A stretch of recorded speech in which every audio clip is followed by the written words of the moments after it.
Okay, now let's move on. So in this section, I want to discuss about risk management for stock trading. All right, this is an important concept. Doesn't matter whether you're trading stocks, forex, futures, bonds, or whatsoever. Risk management is paramount for a trader or a speculator or whatever. It's paramount. And let me explain to you, why risk management is so important, right? Because you can have a profitable trading system that makes money, otherwise known as an edge. But if you do not have proper risk management, doesn't matter, you're still going to blow up your trading account. And let me prove it to you. So let's assume, right, that there is this trading system, right? It wins 50% of the time with an average of a 1 to 2 risk reward ratio. What does risk reward ratio means is that for every dollar that you risk, right, in the long run, on average, right, you will get back $2 in profit. So if let's say you risk $100, right, your profit, right, in the long run, right, is $200. So that's a risk reward ratio of a 1 to 2, meaning that, for every dollar you risk, you get back $2 in short. And let's say that there are two traders, right? John and Sally. John is an aggressive trader. He's go big or go home kind of trader. And he risks 50% of his account on each trade. Whereas Sally, she's more conservative and she only risks 1% of her account on each trade. So let's say, they both have let's say, to keep things simple, a 100K account.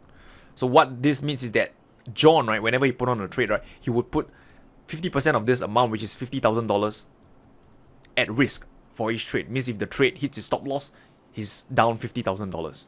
Whereas Sally, she risks 1% of her account on each trade. So this means 1% of 100K, which is $1,000. So this means if a trade hits Sally's stop loss, right, she loses $1,000. And let's say hypothetically, right, the next 10 trades, the outcome are this outcome. Lose, lose, lose, win, win, lose, lose, win, win, win. So it's again, half of them are losers, half of them are winners. And now John, since he risked 50% of his account on each trade, you can see that, over here, lose and lose, right? By here, he has essentially wiped out on the second trade because he risked 50% of his account on each trade. So let's just give John a big fat X. So sorry to all the Johns out there, nothing against you, just a common name that I decided to go with. How about Sally? Okay, so Sally, let's have a look, right? So lose, lose, lose, right? So it's minus 1%, minus 1%, minus 1%. Win, win, right? So again, when she wins, right, she gets an average of a 1 to 2 risk reward ratio. So if she wins, she makes 2 times her initial risk. So it is positive 2% plus 2 plus 2. Again here, minus 1, minus 1, minus 1, minus 1.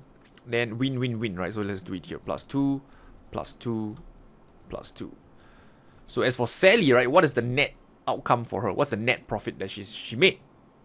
Well, if you calculate it, right, you know that she is up a positive return of 5%.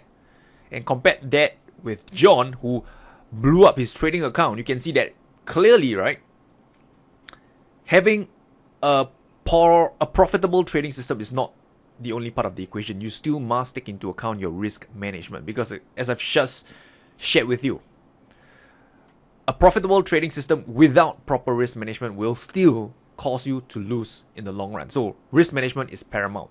And in this case, right, Sally, who risked 1% risk on each trade, right, end up, making a positive return over time. So now the question is, how do you, put on your trades such that if the trade hits your stop loss, you lose not more than 1% of your trading account? How would you do that?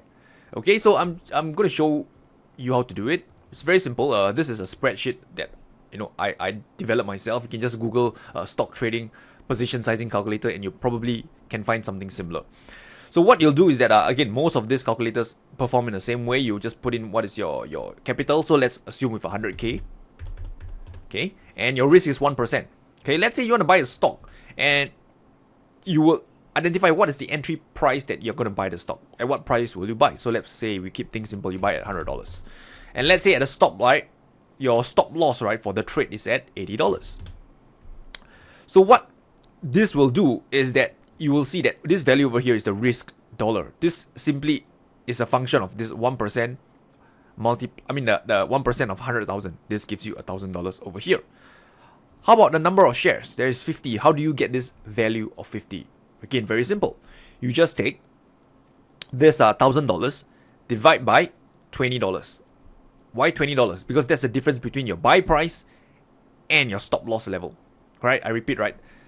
the difference between your entry price and your stop loss level, that is $20. So you take your risk amount, right, the notional amount, divide by this $20, it gives you the number of shares, which is 50. Okay, and what this means is that if you put on a trade, set your buy point at $100, stop loss at $80, you buy 50 shares, you put in a 50 number of shares, and if the trade hits your stop loss, you will lose $1,000 on that trade, which is equivalent to the 1% risk of your initial capital. Okay, so there's a couple of things that I want to point out, right? So your number of shares that you buy, it's never fixed. Yeah, it's dependent on a couple of things. Number one, the tighter your stop loss, right? Meaning, let's say now instead of $80 stop loss, we have a $90 stop loss. So this means your buy price and your stop loss level now is only $10. So the tighter your stop loss, right, the higher the number of shares you can buy, while you still keep your risk constant. Okay, and likewise, if you increase the size of your stop loss, let's say now it's $50, notice that you only can buy 20 shares at this point in time. Okay, so the number of shares that you buy is a function of the size of your stop loss. The wider it is, the lesser the number of shares you can buy. The tighter it is, right, the more the number of shares that you can buy, right, and still while keeping your risk constant over here. Needless to say, right, if you increase your risk amount, if you risk like John 50%, right, you can buy more shares, right? By the same time, right, you risk losing 50% of your account in this case. Okay, so this is just a very simple stock position sizing calculator. You can Google it. All right, and I've just pretty much shared with you the formula and how it works, right? Play around with the figures, right, and you pretty much understand, right, how risk management works in stocks. Okay, so with that said, let's do a quick recap, shall we? My suggestion is, again, right, if you are getting involved in trading, right, try not to risk more than 1% of your trading capital, as per the example I just shared with you earlier, right? So most traders are usually between the realm of 1-2%, but I would say just stick with 1%. If you can risk smaller, like 0.5%, go ahead, right? Because the smaller your losses, right, the lesser you pay in tuition fees, right, to the market. Second thing to note is that the tighter your stop loss, right, the larger you can put on your position size, the more the number of shares you can buy while still keeping your risk constant. And finally, right, the larger your stop loss, right, the smaller the number of shares that you must buy, right, to keep your risk constant. Okay, so with that said, right, I'll see you in the next section.